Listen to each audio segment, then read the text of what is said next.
Episode 5 of The Rundown. Kyle Stackpole joins me as always. How you doing, bro?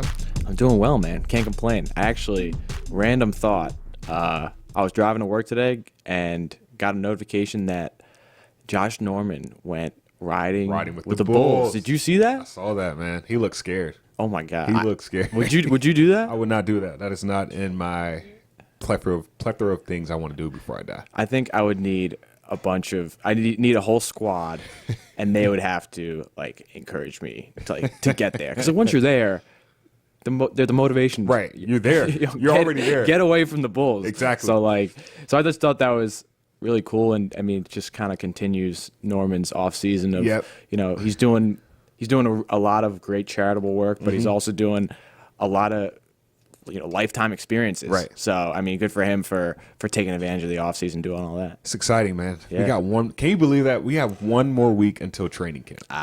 About a week and a half, ready. right? I'm ready. Yeah, week and a half. So. One more podcast until training camp. One more podcast after this. Yeah. It's getting real, man.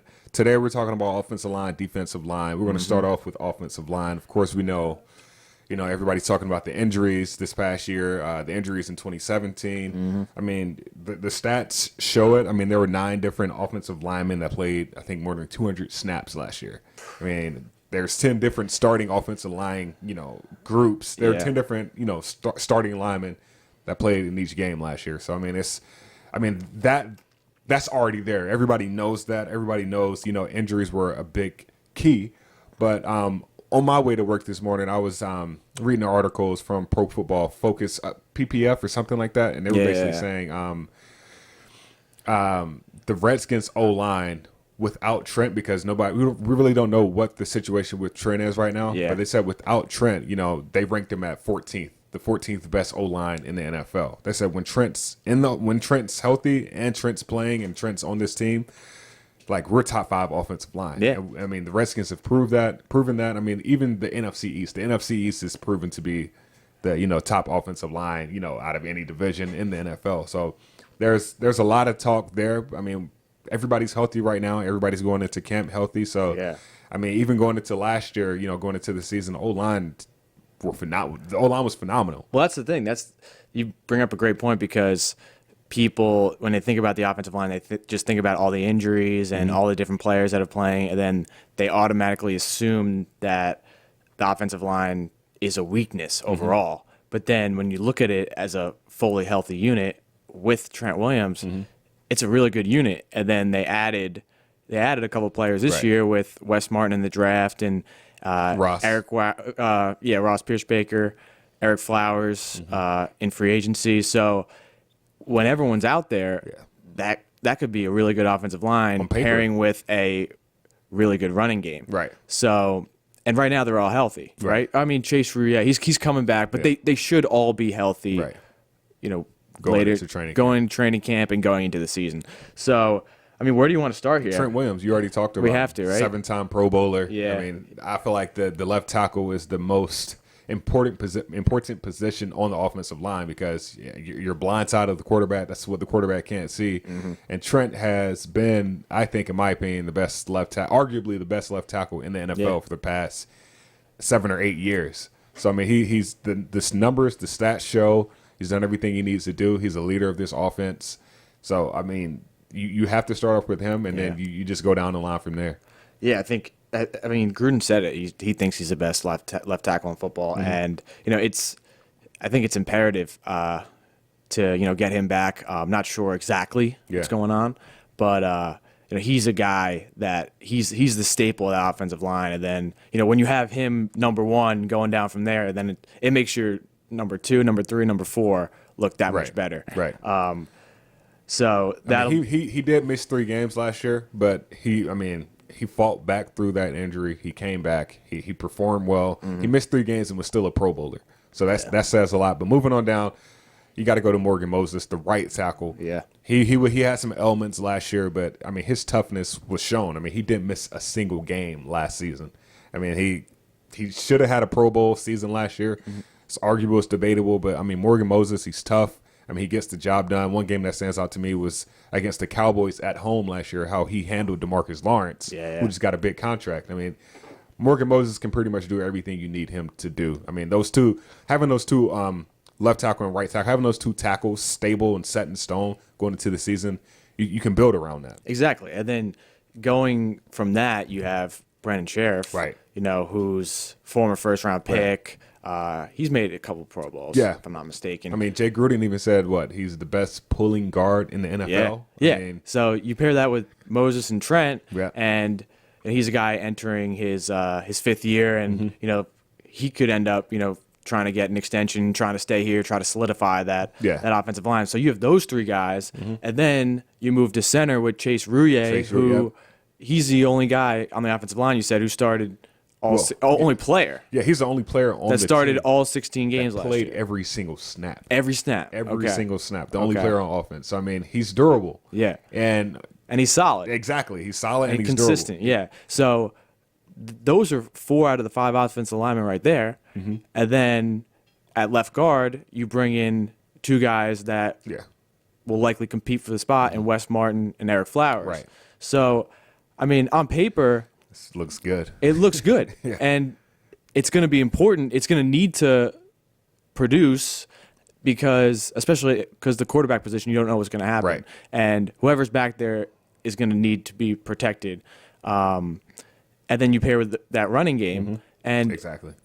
If they can protect the quarterback, that gives him more time, hitting receivers, opens up the running game. It's really huge to see, how this group can progress and if the group can stay healthy. Because that's always been the biggest thing.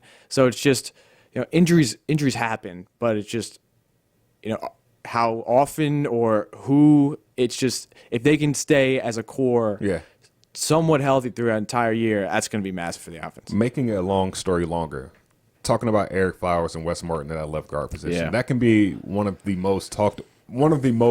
least talked about competition battles at training camp this year because I mean, you have so many offensive linemen, and I mean, you start talking about quarterbacks, running backs, so many other different position groups. That position can be, not talked about a lot. I think this will set the tone for the offense going into the season because Eric Flowers, I mean, we all know, about his stint in New York, but moving a guy like that to guard with his speed, with his, size, that's huge. Exactly. That's huge. I feel like he can actually flourish at that position. And then you bring in a guy, Wes Martin, who can do the same thing. We saw what he did at Alabama. I mean, not Indiana. Indiana. I'm thinking of Ross Pierschbaker. But at Indiana, I mean, he was in a run-heavy offense. And he gave up, I think it was 2 sacks in his final 2 years, which was almost 1,500 snaps. So, you're right. It's not going to be talked about much, but it's going to be interesting to see, especially because in OTAs and minicamp, you didn't get to see the competition really during team drills, them rotating at left guard, because with Trent not here, Flowers was playing left tackle and Martin was playing left guard. So, whenever Trent comes back, that's going to give, both of them, you would think, equal amount of reps. And, and the other thing is this entire offensive line working under Bill Callahan, who is widely regarded as one of the best offensive line coaches in the NFL. So you look at a guy like Eric Flowers who really struggled in New York, but he is a first-round pick, and if you would think if anyone can revive his career, make him a formidable offensive lineman in this league, it would be Bill Callahan. Right. So, and then having Trent and Morgan and then Chase Rouillet, helping out the slack, building him up, learning from those guys. I feel like that's going to help both of those guys. And the other thing is they're going to have every day in practice, they're going to go up against a defensive line that could be one of the best in the league. Yeah, exactly. So that's going to help them out too. And that was my transition to the defensive line. If you don't have any other thoughts on the offense. Before you go defensive line, I just want to talk about just the last 2 guys on my list, Tony Bergstrom and Jaron Christian Sr. Because those guys, I mean, Tony Bergstrom, he made a lot of noise last year, played in 13 games. Got injured, like a lot of other linemen. But, I mean, when he was in the game, he made a big impact on the O-line. And, just having him back, having him competing for, a center or guard position this offseason, that's going to make the starters and, even the backups even better. And I think Jaron Christian, I mean, he got hurt last year, but having that year under his belt, I mean, he saw a little bit of game action last season, but having a year under his belt, having some time to learn and from, your Morgan Moses and your Trent, he's going to put pressure on those guys. Yeah. So, I mean, you got a young guy who's got a taste of action, who's been in there and seen what the NFL style of play is like, and learning from those guys. I mean, he's going to put pressure on them and make the competition that much better. I mean, I would assume that Morgan Moses and Trent welcome that. Yeah. They welcome it. I mean, hey, you're making me better, but while you're making me better, I'm making you better. And like coaches always say, you're only as good as your backups. Yep. So if your backups are pushing you, your backups are better, that's only going to make the team better. So I feel like that's going to make these guys better. And going against, like you said, a talented defensive line every day in training camp is going to be crazy. Yeah. It's going to be phenomenal. I can't wait for those one-on-ones, those position battles, O-line, D-line. I mean, you got, Jonathan Allen, who had 8 sacks last year. I mean, could most likely be the captain of this defense. Yeah. He's done so much. I mean, an Alabama guy. There's so many positive things you can say about Jonathan Allen. Yeah. I want to start with we'll get to Jonathan Allen in a second, but I wanted to start with a quote from Jim Tomsula, defensive line coach. Just kind of it encapsulates what he thinks about the entire unit, not just the big three or just Allen or Ioannidis and Payne. Yeah. So he said this is at minicamp. He's like, they're sharp, it's enjoyable. When you get one of those groups, you wake up, high five yourself, and you're excited to get to work with them. And first of all, I can just picture Tomsula waking up every morning and just thinking about it and being like, boom, like, let's go to work today. I get to work with these guys. Exactly. And when seeing these guys and seeing the production that they've had and the mindset they had, I mean, I'd probably high five myself too. I mean, these are 3 guys that are starting with the 3 guys. You have Allen, Ioannidis, Payne, who finished 2, 3, and 4 in sacks last year behind Ryan Kerrigan. Got 20.5 sacks out of those 3 interior defensive linemen. Yep. Dude, that's insane. And they're young too. I think Ioannidis is the oldest one. I think he's been there 4 years. Yeah, so they're all 25 or younger. Right. And it's just the mindset that they have to get better. They all have a similar mindset to push each other, and they're in here after the season, pretty much every day, Monday through Friday, getting work in. And then even between OTAs and training camp, they've been in here a lot. I mean, John Allen. Every day. Yeah, John Allen said to me, he said, between OTAs and training camp might be the most important 6 weeks of the season, because you have to continue that routine, continue to stay in shape, or else you're going to go to training camp and you're going to be behind. Right. So, and they realize that, and they hold each other accountable in everything they do. And that's you hit it right on the head. Accountability. Yep. The accountability is so big on that defensive line, and I feel like that's why, in my opinion, they're the most tight knit group out of any position group on this team. Yeah. Like they do everything together. They have the same mindset. They know what they're getting out of each other every day, but at the same time, while they're friends on and off the field, they're going to hold each other accountable. I mean, if somebody misses a play, misses a tackle, misses a read, misses a gap assignment, John Allen, we've heard him in practice plenty of times, like, Matt, this is your gap, man. You got to fit that hole right here. Like, we can't have that. I mean, this small entity, can turn into a big play. So it's like we can't make those mental errors, those mental mistakes, and they've done a good job. They've done a good job of not making those mental errors, and I feel like just building off of last year, they're going to be phenomenal. I mean, John Allen, Deron Payne, Mike Ioannidis, you got Tim Settle in there. Tim Settle's making some noise. Caleb Brantley, but Jim Tomsula, he's probably the most happy coach in the NFL right now, being able to coach these guys. Exactly. So just a couple quick things on each guy. So obviously, John Allen, seen as the leader of the group, and he made the NFL Network's under 25 or 25 and under team. So the only Redskins player to do that. Deron Payne, second-year guy, all rookie team last year, and he said, he feels more comfortable in the defense, and he just feels more comfortable in the NFL. So could be, after a great rookie year, could be another big season for him. And then, speaking of Deron Payne, did you know? Fun stat: he was second on the team in rushing yards per game. What? Yeah, because he had a fumble recovery and he ran 8 yards. So he averaged 8 yards per carry last year. Just in case you wanted to know that. Wow. Trent was number 1. He had 9.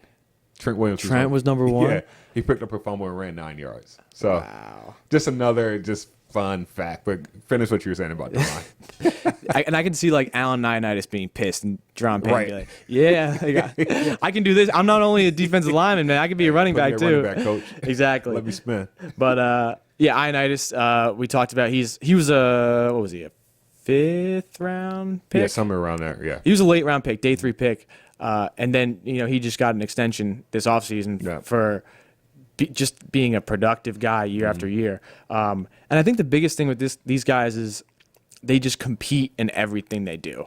And Allen said in OTAs, he said, we try to make each other as uncomfortable as possible, Right. as much as possible. Right. They want to be uncomfortable all the time because that feeling of being uncomfortable is what fosters growth. And they all are under that same mindset. Right. So, I mean, it's... You know how relieving it is as a coach for somebody, let's say John Allen, he gets tired on a play, and you throw Matt Ioannidis in or a Deron Payne. Like how comforting that is. Like when one of your star players gets hurt, that another player comes in and you don't miss a beat. Like you might even get better as a defense. Like having that peace of mind helps you to focus on other things. Exactly. So I'm pretty we talk about Jim Tom Sula and how happy he is, but like just that peace of mind alone is so key as a coach because you don't have any drop off in play, and you saw it in the stats. You see it in your meeting room, and I mean those guys are coachable. Also, they're not those guys. Yeah, eventually they will be star players in the NFL, but their mindset right now is like, I'm not a star. Like I'm still a rookie. I'm still competing. I'm still trying to be the best player. Hey, I got Matt Ioannidis. He got 7.5 sacks. I got to get another sack. Yeah. Well, that's the thing. Deron Payne said that. He said they compete. They compete over sacks and tackles. Everyone wants to have the most amount of sacks, most amount of tackles. And then Ioannidis was saying in the weight room too, they want to have the biggest bench, the heaviest squat. Yep. I asked him. I tried to find out who had the biggest biggest numbers in the weight room. He didn't tell me, but I'm sure it's close, and I'm sure just having those bragging rights has pushed each of them in each exercise, just trying to get as much as possible. Talking trash during it, because that's what Allen said too. He's like, a reporter asked him during OTAs, how do you make each other uncomfortable? And he said, talk trash and compete. And everyone thought he was joking. And he was like, no, like that's what we do, and that's what's worked. Yeah. So it's just a group that you never have to worry about. They're so laser focused on getting better and pushing each other that for Tom Sewell, it's just about managing that. He knows he doesn't have to worry about the work ethic or any of that. And I think one more thing. Yeah, I was actually gonna say that. Okay. So you have Tim Settle, a second-year guy, and Caleb Brantley, a third-year guy, and they've been grouped in with those guys. They're boosting their level of play Exactly. to make the team better. Also, because you don't have a choice. Exactly. When you're with Allen and Ioannidis, they're no nonsense guys. Right. You don't have a choice but to get better and meet their standard. Right. Because if you don't, you're going to hear from them. Well, people don't talk about Tim Settle enough. Simply because, he was a Virginia Tech guy, and that's not saying much, but still, you have 2 Alabama guys right there. That's true. You don't really talk about Tim Settle much, but in my opinion, I think Tim Settle is the most raw interior defensive lineman that we have. He cut almost 20 pounds going into last season. Down. Yeah, he slimmed down. He said he was done eating bread, and he said it's just focusing on his body was key last year because physically he said he was there. He did everything right, but mentally he was like, you playing against. I think he said he was playing Jason Kelce against the he plays for the Philadelphia Eagles last year. Yeah. Game 1 last year. He said everything was going good. He was fitting his holes, fitting his gaps, and he was like, all right, all I got to do. Next year. The next time we play them, only thing I have to do now is, do the same thing I did last game. But Jason Kelce, who's a veteran, he was like, all right, this is what this rookie did. And he picked up on his mistakes, corrected his mistakes, and then when they faced each other again, Tim Settle was basically said, like, he had problems with him this time. And when he went back and watched film, he was like, man, this is what Kelce did. So he said, Tim Settle said, being a student of the game has helped him this offseason become a better player. And mixing that with, him working out more, him cutting bread from his diet, him trying to get down to 305. Exactly. Just all of these entities, I think, is going to make him a better player and make this defensive line group better. Even Caleb Brantley. Yeah. I mean, he's played on another team, so he's seen other teams. He's been around other coaches.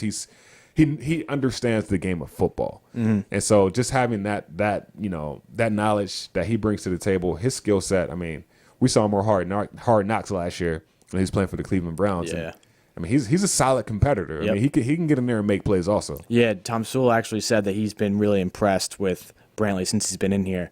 And I think the development of Brantley and Settle is going to be massive for the defensive line's potential because John Allen and Payne and Ioannidis, those are proven playmakers and proven guys that can produce. Sure. But you need to have other guys rotating in to keep them fresh. If they're on the field all the time, it's natural that their production is going to wither throughout the year, throughout the game. So being able to insert Tim Settle and Caleb Brantley into the mix and maybe not have any drop off, depending on how much they emerge, that's going to be massive because the defensive line is already seen as one of the better ones in the NFL. Right. And then if you have those guys that take another step, because they're both young guys, that's just going to make it a lot easier for the linebackers and the secondary. Yeah. You don't want the ball to get to the second level. Exactly. And, I mean, they don't want more than anyone, they don't want it to get to the second level. Right. And they're determined that whoever is in there is going to reach the standard that they set for themselves. Right. So, I mean, other than that, I mean, JoJo Wicker is the guy they picked up this offseason, and Austin Malawada. I think both of those guys will make it competitive this training camp and make some noise this upcoming season too. Yeah, and I just think the biggest thing with this group is that you have the 3 down linemen, and then you pair them with Montez Sweat or Ryan Anderson, and then Ryan Kerrigan. Right. So the defensive front on paper is scary. Right. And Kerrigan said it on the other episode 3. Exactly. And even Jonathan Allen said it too, just about the entire defense. We have the pieces, but pieces don't win games. Right. And I think that's what they're all thinking right now. The entire defense is that we have built through the draft, through free agency, and we're at a point now where we have a lot of young talent and a lot of proven guys. Now it's just a matter of putting it all together and becoming that, top 10 defense that, potential seems to be there, and really being the unit that can carry this team while the offense works out its kinks. Right. So I mean, we all love to see big plays, touchdowns, 90-yard runs like AP. But the game is won and lost in the trenches. Yep. If you don't win the battle in the trenches, you won't win a game. I mean, that's just the league. That's just the nature of football, whether it's high school, college, or NFL. Yeah. So I mean, you can tell the offensive line and the defensive line, like these 2 position groups on the Redskins, they take their job serious. Definitely. And when healthy, when performing, I mean, both groups are top 5 groups in the NFL. Top 5? Top 5 groups in the All NFL. right. I mean, this defensive line is already proven to be top 5. Well, that's what Ioannidis went on Redskins Nation with Larry Michael. This was early. This was right after his extension. Yeah. And he said, what are the goals for the defense this year? And he said it'd be top 5 in every category. Yeah. And that he legit believed that, and I think all the guys in that room believed that. So, I mean, if they can get there, that would just be massive for the rest of the defense, and would just make it a lot easier on the offense. So, yeah, it's gonna be fun. It's gonna be fun. Next week is gonna be fun. Also, next week's the last week before training camp. Next week we're talking about the DBs. All right. The no-fly zone guys call them they call themselves a no-fly zone. I forget the nickname they have, but it's gonna be fun to talk about. You got Josh Norman, Quentin Dunbar, the safeties, Landon Collins. A lot of young guys too. A lot of young second, guys. third-year guys that if they can make a jump, that's gonna be massive. I mean, obviously, pick machine Jimmy Moreland. Yeah. So that's gonna be fun next week. The People's Corner. Exactly. But before we go, I just wanted to kind of just hype up the podcast a little bit. So we're on iTunes now. Yep. So it would be awesome if you guys could, go subscribe. If you listen, leave a comment, 5-star review, or hopefully it's worth hopefully it's worth a 5-star review. But just gaining. We're just looking to gain traction. We've only been doing this for a little over a month, but we've gotten good feedback.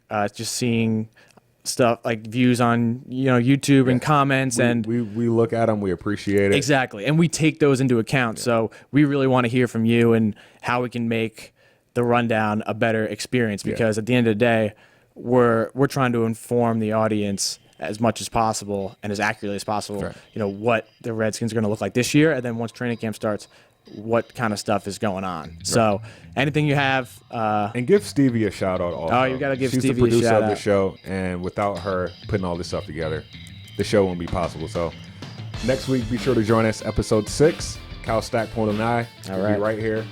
And for Kyle, I'm Gabe, and this is The Rundown.